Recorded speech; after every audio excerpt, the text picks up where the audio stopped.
الحمدللہ رب العالمین الصلاۃ والسلام علی رسولہ الکریم۔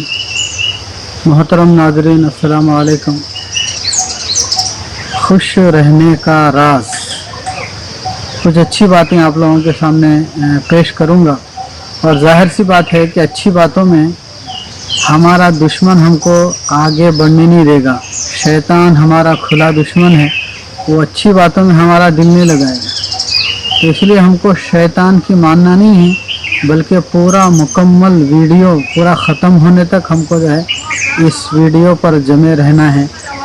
خوش رہنے کے لیے سب سے پہلا راز، سب سے پہلی بات یہ ہے کہ اس وقت کو جینا سیکھیں۔ جو گزشتہ ہو گیا، جو ختم ہو گیا ہو گیا، آنے والا کل کیا ہوگا وہ تو ہوگا۔ گزشتہ کل کے بارے میں سوچ کر اور آنے والے کل کے بارے میں سوچ کر اس وقت کے موجودہ جو ہے لمحوں کو آدمی برباد نہ کرے۔ اس وقت کا لمحہ یہ تمہارے ہاتھ میں، یہ ہمارے ہاتھ میں یہ وقت ہے۔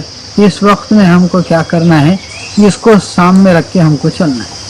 اور اس وقت میں جو دوسری بڑی بات ہم کو خوش رہنے کے لیے جو کرنی ہے، اس وقت میں جو ہم جس حالت میں ہیں اس حالت میں ہم اپنے آپ کو سمجھائیں، اپنا ذہن بنائیں کہ میں الحمدللہ خوش ہوں، الحمدللہ علی کل حال۔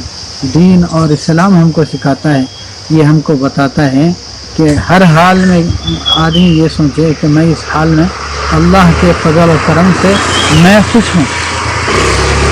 جیسے سوشل میڈیا پر عام طور پہ سننے میں آتا ہے آل از ویل، آل از ویل۔ اپنے ذہن کو جو ہے آدمی بار بار مطمئن کرتا رہے کہ میں جس حالت میں ہوں الحمدللہ ٹھیک ہوں۔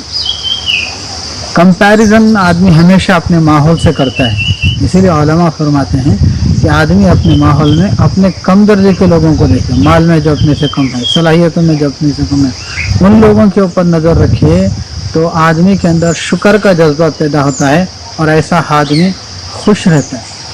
اس لیے ہمیشہ آدمی اوپر والوں کو نہ دیکھے بلکہ نچلے لوگوں کو دیکھے۔ نبی صلی اللہ علیہ وسلم کے سیرت کے اندر ملتا ہے، صحابہ فرماتے ہیں میں نے حضور صلی اللہ علیہ وسلم سے زیادہ کسی کو مسکراتے ہوئے نہیں دیکھا۔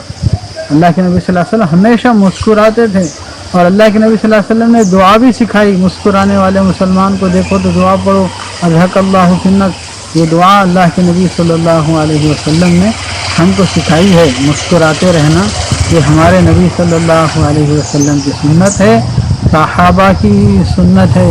اللہ کے نبی صلی اللہ علیہ وسلم راتوں میں اٹھ کر دعائیں کر کے روتے بھی تھے، اور آپ صلی اللہ علیہ وسلم مسکراتے تھے، خوش رہتے تھے۔ صحابہ کرام فرماتے ہیں بعض مرتبہ اللہ کے نبی صلی اللہ علیہ وسلم کے جو ہے حالات کے اندر بعض مرتبہ اللہ کے نبی صلی اللہ علیہ وسلم کو ہم نے دیکھا مسکراتے تھے، اور کبھی جو ہے آپ ہنستے تو دندان مبارک ظاہر ہوتے تھے، آپ کے جو ہے دانت باہر کو نظر آتے تھے۔ ہنسنا مسکرانا یہ دین کے خلاف نہیں ہے، یہ اسلام کے خلاف نہیں ہے، بلکہ آدمی کو جو ہے ہمیشہ مسکراتے ہوئے رہنا چاہیے۔ دنیا مچھر کا پر ہے، اس کی کوئی حیثیت نہیں ہے۔ اللہ کے پاس جو ہے دنیا کی کوئی حیثیت ہوتی تو اللہ تبارک و تعالیٰ اپنے نافرمانوں کو نہیں دیتے۔ تو دنیا کی اللہ کے پاس کوئی قیمت نہیں۔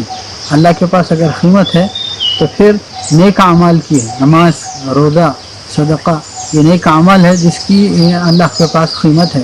اسی لیے بڑے فرماتے ہیں اللہ جس کو پسند کرتے ہیں، حدیث پاک کا مفہوم بھی ہے، اسے 2 رکعت نماز پڑھنے کی توفیق دیتے ہیں۔ اللہ جس کو پسند کرتے ہیں اس کو دعا کرنے کی توفیق دیتے ہیں۔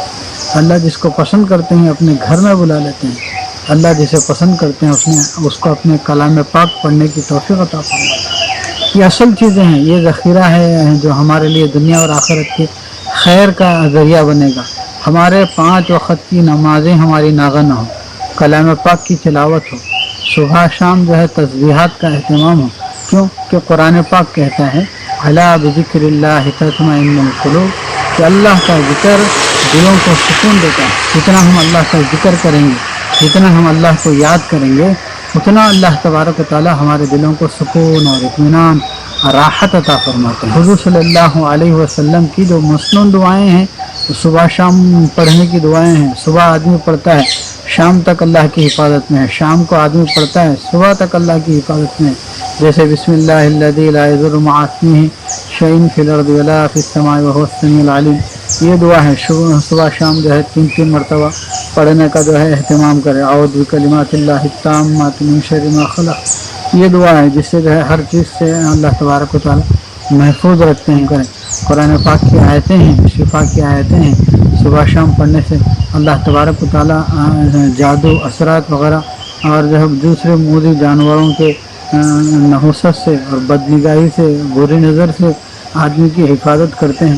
یہ چند چیزوں کا آدمی اہتمام کر لے تو انشاءاللہ ثم انشاءاللہ اللہ تبارک و تعالیٰ اس کو خوش رکھیں گے. تو پھر اللہ تبارک و تعالیٰ سے گڑ گڑائے, روئے اور اپنے لیے, اپنے خاندان کے لیے, اپنے رشتہ داروں کے لیے اور سارے عالم انسانیت کے لیے, سارے مسلمانوں کے لیے ہدایت کی اور عافیت کی دعا کرتا رہے. اللہ تبارک و تعالیٰ سے دعا ہے اللہ تعالیٰ ہم سب کو کہنے سننے سے زیادہ عمل کرنے کی توفیق عطا فرمائے. السلام علیکم ورحمۃ اللہ وبرکاتہ.